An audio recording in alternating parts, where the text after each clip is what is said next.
Hey guys, welcome to my channel. My name is Kajol. So guys, आज के इस video में मैं आपके साथ डिस्कस करने वाली हूँ क्लास 10 एनसीईआरटी के उन चैप्टर्स, उन टॉपिक्स के बारे में जो आपके सिलेबस से रिड्यूस कर दिए गए हैं, डिलीट कर दिए गए हैं। मींस जो कि आपके सिलेबस में इस बार नहीं है, वो आपको नहीं पढ़ने हैं। तो आइए देखते हैं मैं कौन कौन से टॉपिक्स और कौन कौन से चैप्टर्स हैं। तो गाइस, सबसे पहले मैं आपको बता देती हूँ कि आपको कौन कौन से चैप्टर्स फुल रीड करने हैं। उनमें से आपका कोई भी टॉपिक रिड्यूस नहीं किया गया है। सो यू कैन सी यहाँ पे मैंने कुछ चैप्टर्स रेड कलर से टिक किए हुए हैं। Chapter number first, chemical reaction and equation, ये आपको फुल रीड करना है। इनमें से आपका कोई भी टॉपिक रिड्यूस नहीं किया गया है। Chapter number 2, acid base and salt. Chapter number 5, periodic classification of elements. Chapter number 6, life process. Chapter number 8, how to organism reproduce. Chapter number 10, light reflection and refraction. Chapter number 12, electricity. Chapter number 15, our environment. And chapter number 16, sustainable management of natural resources. ये सभी chapters आपको full read करने हैं। इनमें से आपका कोई भी टॉपिक रिड्यूस नहीं किया गया है। सो गाइज, मेरे पास है वो थ्योरी जो कि आपके डिलीटेड पोर्शन के टॉपिक्स को बता रही है। तो सबसे पहले यहाँ पर है मेटल एंड नॉन मेटल। इसमें कौन कौन से टॉपिक आपके रिड्यूस किए गए हैं? Basic metallurgical process, corrosion and it's prevention.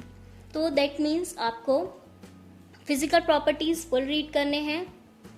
उसके बाद नॉन मेटल्स, ये भी आपको पढ़ना है। केमिकल प्रॉपर्टीज ऑफ मेटल, ये भी पढ़ना है। इसके सब टॉपिक्स हैं, ये भी सब आपको रीड करने हैं। 43 भी आपको रीड करना है। 44 पेज नंबर भी आपको फुल रीड करना है। 45 भी फुल रीड करना है। डिलीट क्या किया गया है? Occurrence of metal, extraction of metal, ये टॉपिक्स आपको नहीं पढ़ने हैं। ये आपके चैप्टर्स से रिड्यूस कर दिए गए हैं। सो आप इसे कट कर सकते हैं।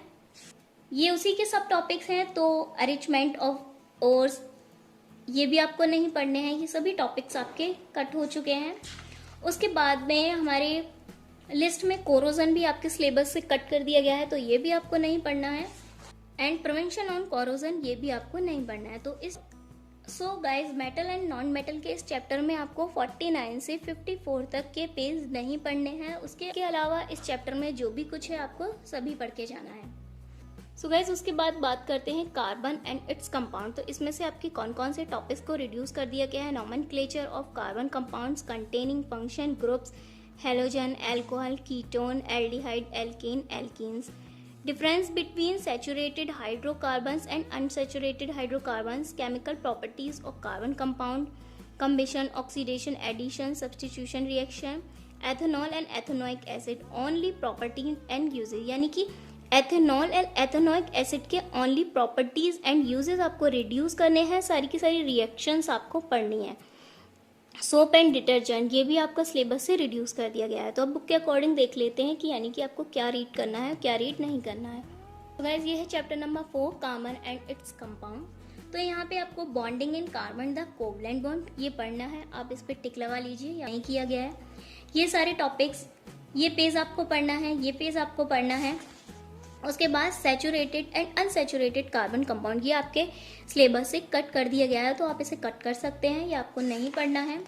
उसके बाद चेन, ब्रांचेस, रिंग, ये उसी के अंदर, ये उसी का सब पार्ट है, तो ये भी आपको नहीं पढ़ना है। नोमेनक्लेचर ऑफ कार्बन कंपाउंड, ये भी आपको नहीं पढ़ना है, आप इसे कट कर दीजिए।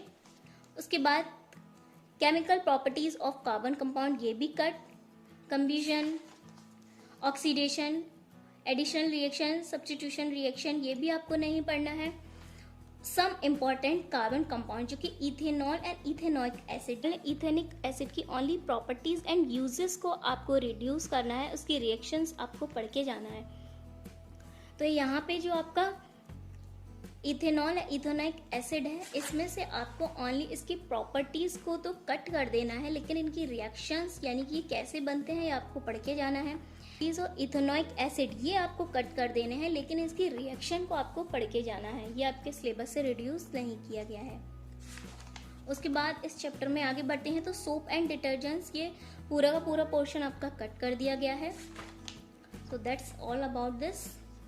सो अब बात करते हैं chapter number 7, control and coordination की, कि इसमें आपके कौन कौन से टॉपिक्स को रिड्यूस कर दिया गया है। Control and coordination in animal and plant. तो इसमें से tropic movement in plant, introduction of plant hormones, control and coordination in animal nervous system, voluntary, involuntary and reflex action, chemical coordination and animal hormone, ये लगभग ये सारा chapter भी आपका reduce कर दिया गया है। तो देख लेते हैं हम बुक के अकॉर्डिंग कौन कौन से टॉपिक्स हैं। एनिमल नर्वस सिस्टम, ये टॉपिक आपका रिड्यूस कर दिया गया है। तो गाइज अगर देखें तो इस चैप्टर में भी आपके सभी टॉपिक्स को रिड्यूस ही कर दिया गया है, वो आपको नहीं पढ़ने हैं। सिर्फ ओनली इस चैप्टर में से आपको ह्यूमन ब्रेन, इस टॉपिक को आप पढ़कर जा सकते हैं। ओनली यही आपके सिलेबस में अभी बचा हुआ है। और इस ह्यूमन ब्रेन के अलावा ये सारा का सारा चैप्टर आपका रिड्यूस कर दिया गया है। इसमें से आपको कुछ भी नहीं पढ़ना है, ये सभी आपका डिलीटेड पोर्शन में है। सो गाइज उसके बाद बात करते हैं हेरिडिटी एंड इवोल्यूशन। इसमें से ओनली आपका वन टॉपिक ही रिड्यूस किया गया है, जो कि है basic concept of evolution. So guys ये दोनों पेजेस आपको रीड करने हैं, ये कट नहीं हुए हैं।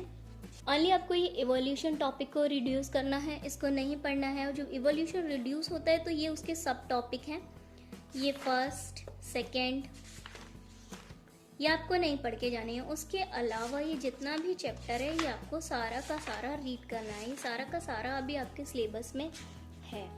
अब बात करते हैं the human eye and the colourful world. Human eye, the colourful world, function of the lens in human eye, defect in the vision and their correction, applications of spherical mirror and the lenses.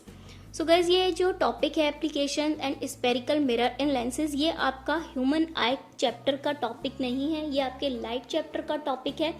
तो light chapter में जो आपका topic है applications of spherical mirror and lenses, वो आपको read नहीं करना है। उसके अलावा पूरा का पूरा लाइट चैप्टर आपके सिलेबस में है। ओनली आपको applications of spherical mirror and lenses reduce करने हैं। एंड बात करें अगर ह्यूमन आई की, तो इसमें से आपको क्या रिड्यूस करना है। तो गाइज जब आप ये ह्यूमन आई तो ये पैराग्राफ रीड करेंगे तो इसमें आपके फंक्शंस भी यहाँ पर हमें गिवन है, तो उन फंक्शंस को आपको नहीं पढ़ना है। फंक्शंस ऑफ ह्यूमन आई आपके चैप्टर से कट कर दिए गए हैं। इसके अलावा defect of vision and their correction, ये भी आपको नहीं पढ़ना है। इसके टॉपिक हैं ए, बी, सी, ये भी आपको नहीं पढ़ने हैं। उसके अलावा ये सारे के सारे जो भी टॉपिक्स हैं ये आपको रीड करने हैं, आपके सिलेबस से रिड्यूस नहीं हुए हैं। सारा का सारा चैप्टर आपको रीड करना है, लर्न करना है। उसके अलावा चैप्टर इलेक्ट्रिसिटी, ये आपका फुल सिलेबस में है, ये कट नहीं हुआ है इसमें से कोई भी topic. Magnetical effect of electric current, इसमें से कौन सा टॉपिक रिड्यूस किया गया है गाइज, तो वो है आपका electric generator, direct current, alternative current, frequency of AC, advantage of AC over DC, domestic electric current, ये सभी टॉपिक्स आपके रिड्यूस कर दिए गए हैं। बुक के अकॉर्डिंग देखें तो ये अभी आपको सब पढ़ना है, इसमें से कुछ भी रिड्यूस नहीं हुआ है, ये सारा का सारा पढ़ना है। ये भी आपको पेज नंबर 228 एंड 229 भी आपको पूरा पढ़ना है, 230 भी आपको पूरा पढ़ना है, 232, 233 भी आपको कंप्लीट फुल रीड करना है, 234 फुल रीड करना है, 235 फुल रीड करना है। तो कट क्या हुआ है, 13.6 जो आपका टॉपिक है पेज नंबर 236 पे, इलेक्ट्रिक जनरेटर, ये आपका सिलेबस से रिड्यूस हो गया है। डोमेस्टिक इलेक्ट्रिक सर्किट आपके चैप्टर से रिड्यूस हो गया है बस। सो उससे पहले आपके जितने भी पेजेस हैं 235 तक, ये सारे के सारे आपको रीड करने हैं।